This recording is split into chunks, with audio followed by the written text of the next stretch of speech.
What's up, guys? Mickle here, and according to some lawyers who have been following the Ripple SEC case very closely, we are now closer than ever to a settlement in this case. Guys, in this video, I want to break down all the different scenarios for a settlement to happen, when we should expect it by, and go over all the reasons why the SEC would settle, why they wouldn't settle, and the same for Ripple. Guys, in this video, I really want to go over all the different things you guys need to know about whether or not this case is going to settle. Make sure to stick around for that. You are not going to want to miss it.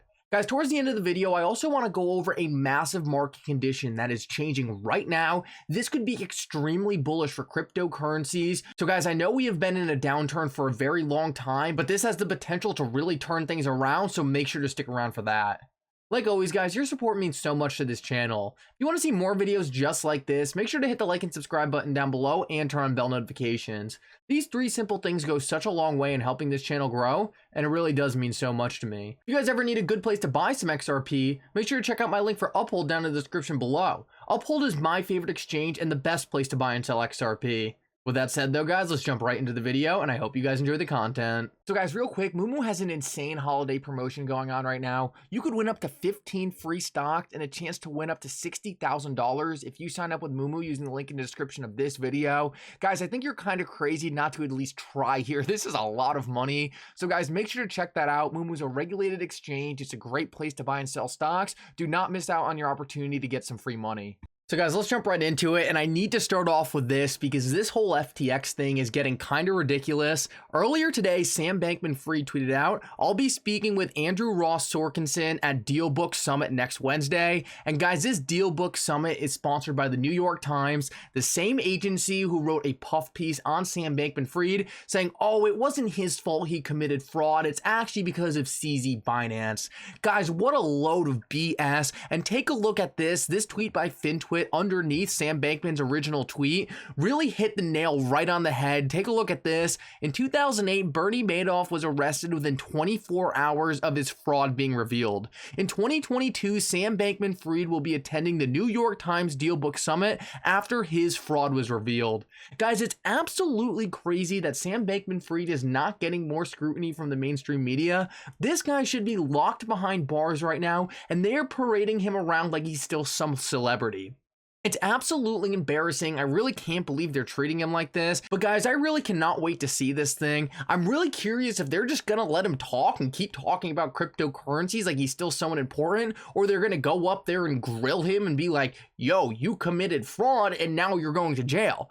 I have no idea which of the two it would be. I would hope he would attend this conference and he would leave the conference in handcuffs, but judging by how our justice system has been working as of recent, you really don't know what we're gonna get here. Either way though, I thought this is pretty crazy. Now, a lot of people have been pointing out that he is going to be being interviewed by Andrew Ross Sorkin. Some people are saying that he's going to go easy on Sam. I highly doubt it. Now, Andrew is someone who I actually watch almost daily just on CNBC, and he seems to go pretty tough on people. He's also pretty skeptical on cryptocurrencies, so I really don't see him giving Sam Bankman-Fried a free pass in this interview. I do think he's gonna grill him, so I have a feeling this interview is gonna be extremely revealing. I have no idea why Sam Bankman-Fried is doing this. This dude is gonna tear into him, and Sam Bankman-Fried is just gonna expose himself as even more of a fraud. Sam Bankman-Fried already has the media on his back. They're all essentially fighting his battle for him and saying, "Oh, it's not his fault all of this happened." So why is he going into an interview that's gonna, without a doubt, make him look bad?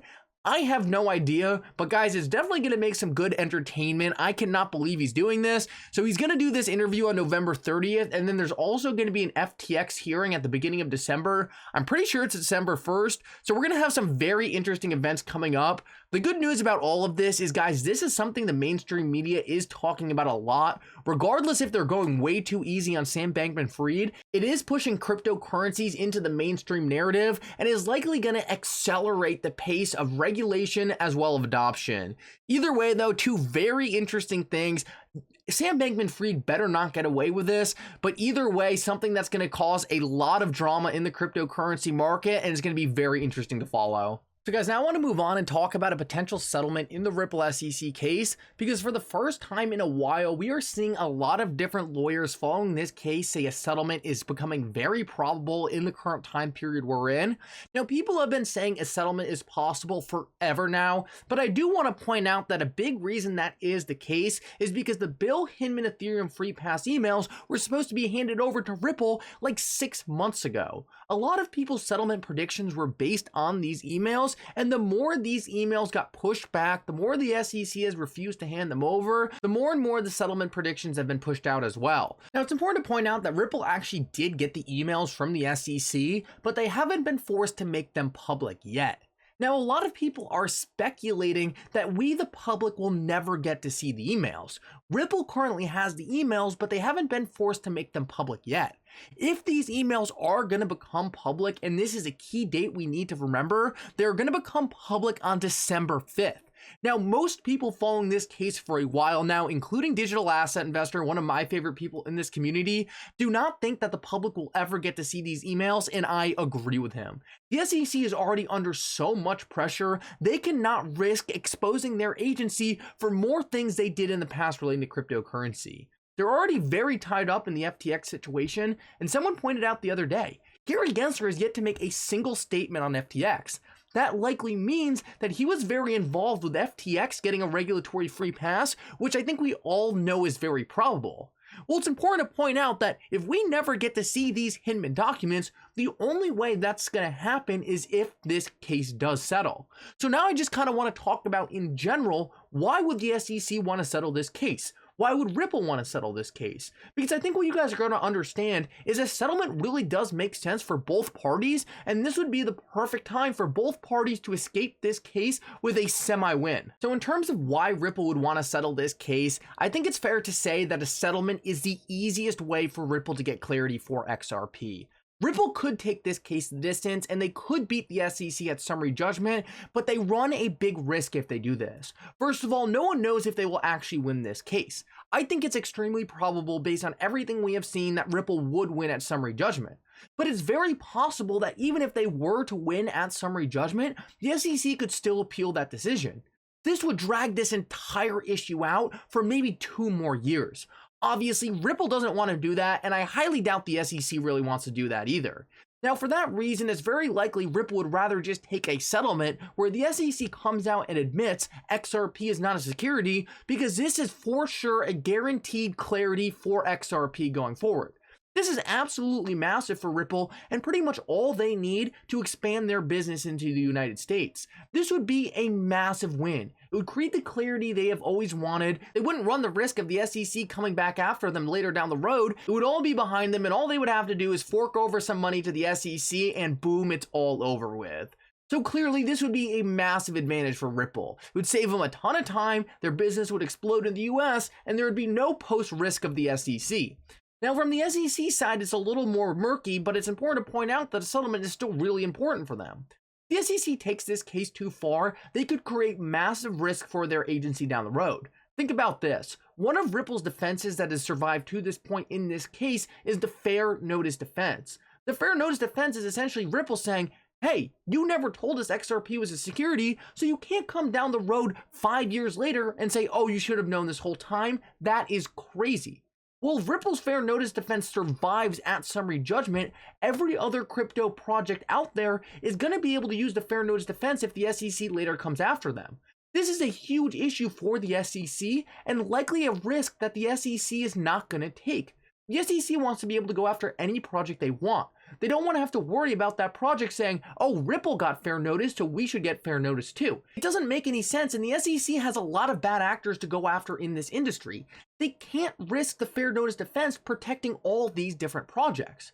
Even more importantly, though, if XRP is ruled on by the courts, it's very likely that the decision made by the courts that XRP is not a security will be able to be applied to a lot of different cryptocurrencies out there. If the SEC calls XRP a non-security in a settlement, they could do it all hush-hush, they could make everything private, and no one else in the industry would be able to use the SEC's logic for why XRP is not a security and apply it to their token. This would allow the SEC to go after any other project they wanted, and they would simply have to give up on the fact that XRP is not a security. Now, if you're thinking there's no way the SEC will do that, well, they've already given up some ground on this front.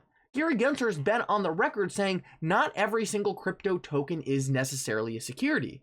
This is a huge step forward because which one do you think Gary Gensler would rather have?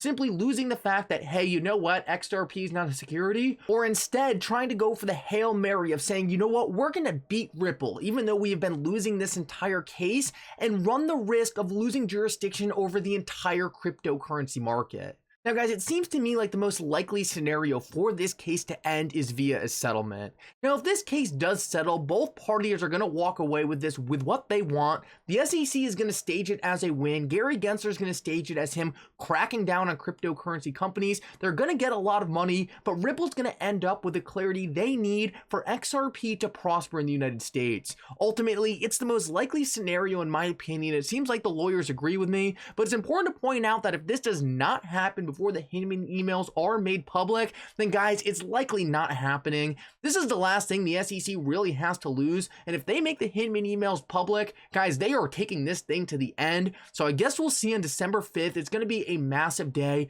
I hope this case settles beforehand. It's the best thing for Ripple and it's the best thing for the SEC. But guys, the SEC has been very unpredictable to this point, so let's see what happens. So guys, I want to finish this video off and talk about this last thing very quickly, and that is the Federal Reserve is going to slow the rate at which they are hiking rates.